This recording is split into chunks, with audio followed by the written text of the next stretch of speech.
नमस्कार दोस्तों, मैं आप सभी का अपने YouTube चैनल स्टडी विद राज पर बहुत बहुत स्वागत करता हूं। दोस्तों, आज के इस वीडियो में मैं आप लोगों को BTC फर्स्ट सेमेस्टर के रिवीजन क्लास में हिंदी का मॉक टेस्ट लेकर आया हूं। देखिए, इसमें सारे के सारे प्रीवियस ईयर में पूछे गए इंपॉर्टेंट क्वेश्चन ही रखे गए हैं, तो इसके लिए मेरे वीडियो को एंड तक देखिए और फटाफट प्रश्नों के उत्तर दीजिए। तो चलिए मॉक टेस्ट का पहला क्वेश्चन देखते हैं। देखिए, क्वेश्चन नंबर है 52।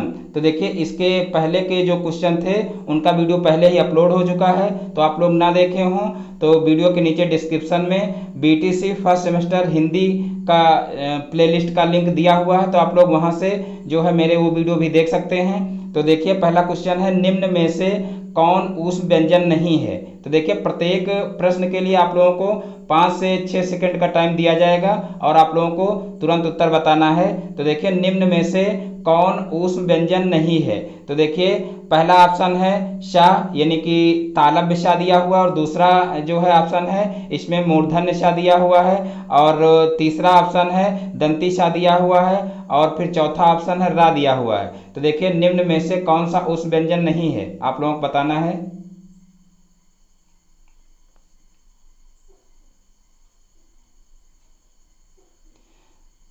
तो देखिए, इसका जो द ऑप्शन है वो सही हो जाएगा, यानी कि यहाँ पर देखिए ऊष्म व्यंजन नहीं है, तो इसका देखिए जो द ऑप्शन है वो सही हो जाएगा, क्योंकि रा ऊष्म व्यंजन नहीं है, क्योंकि ऊष्म व्यंजन 4 होते हैं, सा और हा, यानी कि जो है सिर्फ 4 ऊष्म व्यंजन होते हैं, सा और हा। फिर देखिए, नेक्स्ट क्वेश्चन देखते हैं कि किन वर्णों को अर्ध स्वर कहा जाता है। किन वर्णों को अर्ध स्वर कहा जाता है। तो देखिए, पहला ऑप्शन है ला रा, दूसरा ऑप्शन है या व, और तीसरा ऑप्शन है ढ़ और ढ, और फिर चौथा ऑप्शन है छ और जा।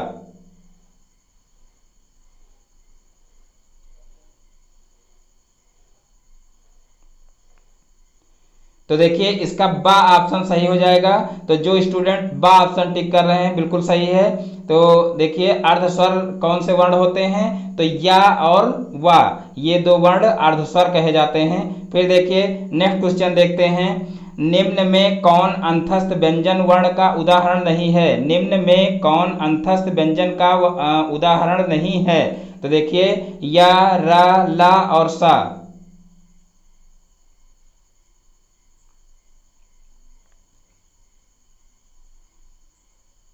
तो देखिए, इसका जो द ऑप्शन है वो सही हो जाएगा, क्योंकि सा जो है वो अंतस्थ व्यंजन नहीं है, ये ऊष्म व्यंजन है। अंतस्थ व्यंजन के अंतर्गत या रा ला और वा वर्ण आते हैं। तो यहाँ पर देखिए, सा जो है वो अंतस्थ व्यंजन का उदाहरण नहीं है, तो इसका जो द ऑप्शन है यही सही हो जाएगा। फिर देखिए, नेक्स्ट क्वेश्चन देखते हैं कि ह्रस्व स्वर कौन सा नहीं है। ह्रस्व स्वर कौन सा नहीं है।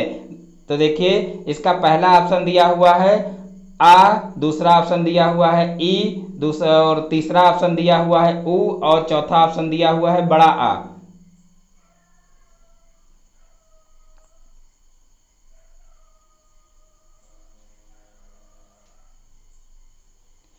तो देखिए, इसका जो द ऑप्शन है वो सही हो जाएगा, क्योंकि ह्रस्व स्वर यहाँ पर कहा गया है कि ह्रस्व स्वर कौन सा नहीं है। तो देखिए, छोटा आ, छोटी ई और छोटा उ ये ह्रस्व स्वर हैं, और जो बड़ा आ है ये क्या है, ये दीर्घ स्वर है। तो यहाँ पर देखिए, इसका जो द ऑप्शन है वो सही हो जाएगा। देखिए, आगे के जितने क्वेश्चन हैं सब देखिए प्रीवियस ईयर में पूछे गए क्वेश्चन हैं, तो आप लोगों को बहुत ध्यान से जो है सारे के सारे क्वेश्चन देखना है, यानी कि यही सब क्वेश्चन परीक्षा में पूछे जाते हैं। तो आप लोगों को बहुत ही ध्यान से इसको देखना है और अच्छे तरीके से इन क्वेश्चंस को तैयार कर लेना है।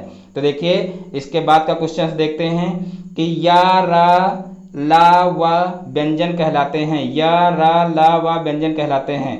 तो देखिए, पहला ऑप्शन है ऊष्म व्यंजन, दूसरा ऑप्शन है अंतस्थ व्यंजन, तीसरा ऑप्शन है संयुक्त व्यंजन, और चौथा ऑप्शन है द्विगुण व्यंजन।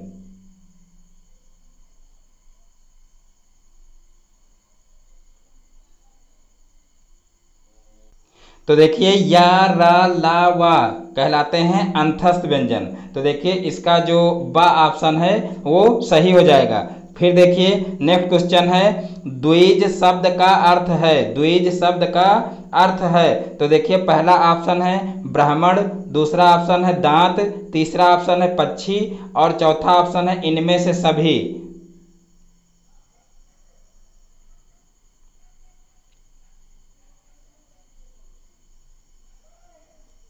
तो देखिए इसका जो द ऑप्शन है वो सही हो जाएगा, इनमें से सभी। द्विज शब्द का अर्थ क्या हो जाएगा? देखिए ब्राह्मण, दांत और पक्षी जो है इसका तीनों अर्थ होते हैं, तो इनमें से सभी वाला ऑप्शन सही हो जाएगा, यानी कि द ऑप्शन सही हो जाएगा। फिर देखिए नेक्स्ट क्वेश्चन है, लिपि विकास का प्रथम सोपान है। लिपि विकास का प्रथम सोपान है। तो देखिए पहला ऑप्शन है चित्रलिपि, दूसरा ऑप्शन है वर्णलिपि, तीसरा ऑप्शन है अक्षर लिपि और चौथा ऑप्शन है इनमें से कोई नहीं।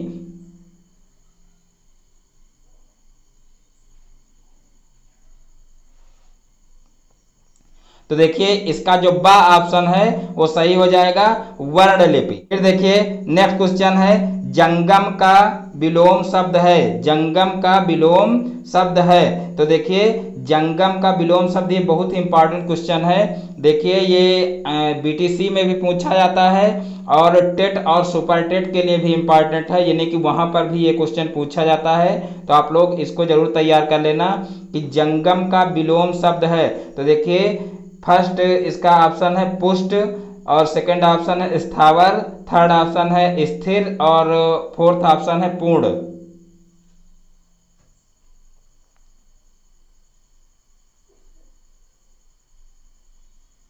तो देखिए इसका जो बा ऑप्शन है वो सही हो जाएगा, स्थावर। फिर देखिए नेक्स्ट क्वेश्चन है, अनुग्रह शब्द का विलोम है। अनुग्रह शब्द का विलोम है। तो देखिए पहला ऑप्शन है आग्रह, दूसरा ऑप्शन है संग्रह, तीसरा ऑप्शन है ग्रहण और चौथा ऑप्शन है विग्रह।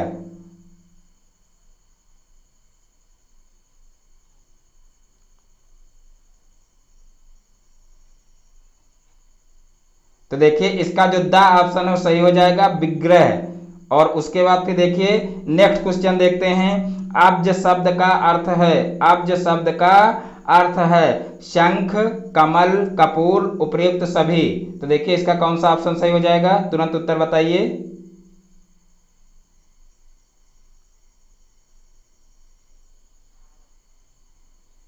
तो देखिए इसका जो द ऑप्शन है वो सही हो जाएगा, क्योंकि अब्ज शब्द का अर्थ शंख, कमल और कपूर सभी होता है। तो देखिए इसका जो द ऑप्शन है वो सही हो जाएगा। तो जो स्टूडेंट द ऑप्शन सही बता रहे हैं बिल्कुल सही है। फिर देखिए नेक्स्ट क्वेश्चन है, का से मां तक के व्यंजन कहलाते हैं। का से मां तक के व्यंजन कहलाते हैं। पहला ऑप्शन है ऊष्म, दूसरा ऑप्शन है अंतस्थ, तीसरा ऑप्शन है स्पर्श और चौथा ऑप्शन है संयुक्त।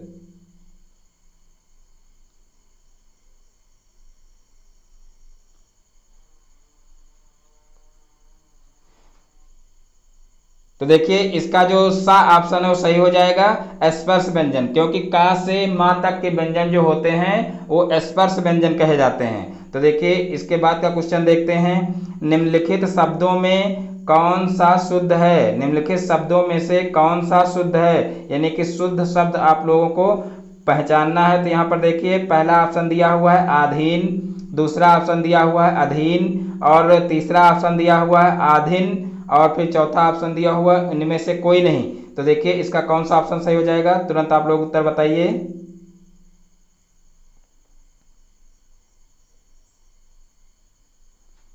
तो देखिए इसका बा ऑप्शन सही हो जाएगा, अधीन। फिर देखिए नेक्स्ट क्वेश्चन है, मांटेसरी विधि का उपयोग करते हैं। मांटेसरी विधि का उपयोग करते हैं। देखिए पहला ऑप्शन है मौन वाचन, दूसरा ऑप्शन है सस्वर वाचन और फिर तीसरा ऑप्शन है लेखन शिक्षण और चौथा ऑप्शन है उपर्युक्त सभी।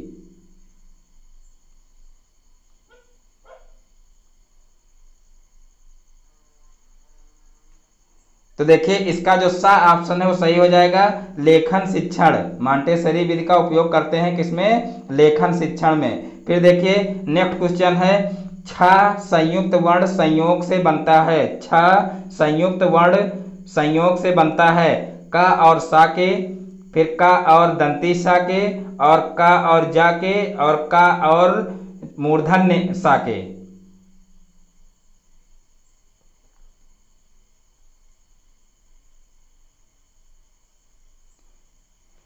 तो देखिए इसका जो द ऑप्शन है वो सही हो जाएगा, क्योंकि छ जो है वो का और मूर्धन्य ष के योग से बनता है। का वो भी होना चाहिए हलंत वाला का, यानी कि का में हलंत लगा होना जरूरी है। हलंत नहीं लगा होगा तो गलत माना जाएगा। तो यहाँ पर इसका जो द ऑप्शन है वो सही हो जाएगा। तो जो स्टूडेंट इसका द ऑप्शन सही कर रहे हैं वो बिल्कुल सही है। फिर देखिए नेक्स्ट क्वेश्चन देखते हैं। पर्वत शब्द का समानार्थी शब्द है, पर्वत शब्द का समानार्थी शब्द है। तो देखिए पहला ऑप्शन है घन, दूसरा ऑप्शन है आगार, तीसरा ऑप्शन है कूट और चौथा ऑप्शन है पादप।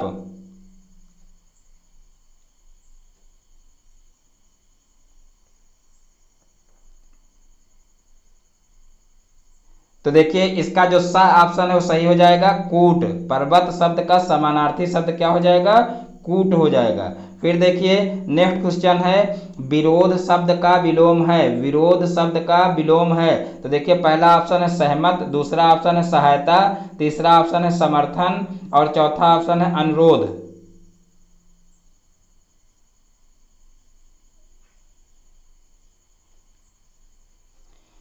तो देखिए इसका जो सा ऑप्शन है वो सही हो जाएगा। तो जो स्टूडेंट सा ऑप्शन टिक कर रहे हैं बिल्कुल सही है। तो देखिए विरोध शब्द का विलोम क्या होगा? समर्थन। फिर देखिए नेक्स्ट क्वेश्चन देखते हैं। सा हा व्यंजन कहलाते हैं। देखिए उस व्यंजन कहलाते हैं, अंतस्थ व्यंजन कहलाते हैं, संयुक्त व्यंजन कहलाते हैं या द्विगुण व्यंजन कहलाते हैं।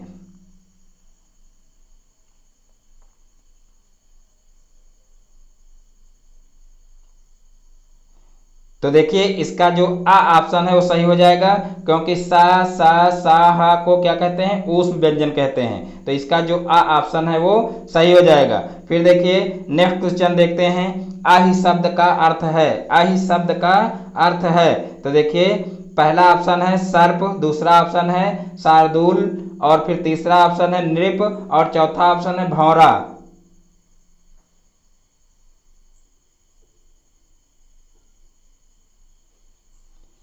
तो देखिए इसका जो आ ऑप्शन है वो सही हो जाएगा। आहि शब्द का अर्थ है सर्प। फिर देखिए नेक्स्ट क्वेश्चन देखते हैं। अस्थावर का विलोम शब्द है, अस्थावर का विलोम शब्द है। तो देखिए पहला ऑप्शन है सचल, दूसरा ऑप्शन है चेतन, तीसरा ऑप्शन है चंचल और चौथा ऑप्शन है जंगम।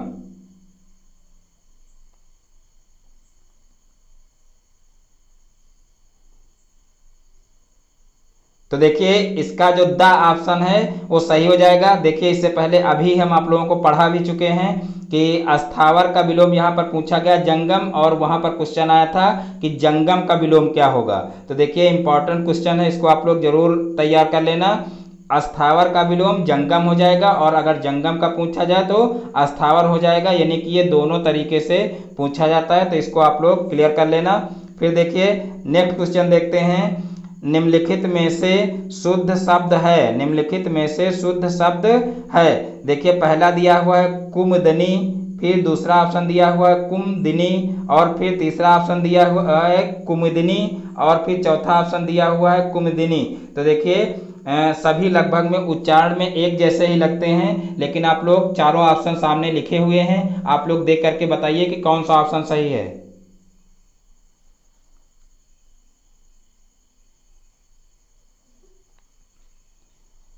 तो देखिए इसका जो बा ऑप्शन है वो सही हो जाएगा कुमुदिनी। निम्नलिखित में से शुद्ध शब्द कौन सा हो जाएगा? कुमुदिनी, यानी कि दा में जो है छोटी ई की मात्रा लगेगी और का और मा में आगे छोटे ऊ की मात्रा लगेगी और ना में जो है बड़ी ई की मात्रा लगेगी, यानी कि इसका जो बा ऑप्शन है वो सही हो जाएगा। फिर देखिए नेक्स्ट क्वेश्चन देखते हैं कि भाषा संसार का नादमय चित्र है, यह कथन किसका है? भाषा संसार का नादमय चित्र है, यह कथन किसका है? तो देखिए पहला ऑप्शन है श्याम सुंदर दास, दूसरा ऑप्शन है रामचंद्र वर्मा, तीसरा ऑप्शन है सुमित्रा नंदन पंत और चौथा ऑप्शन है बाबूराम सक्सेना।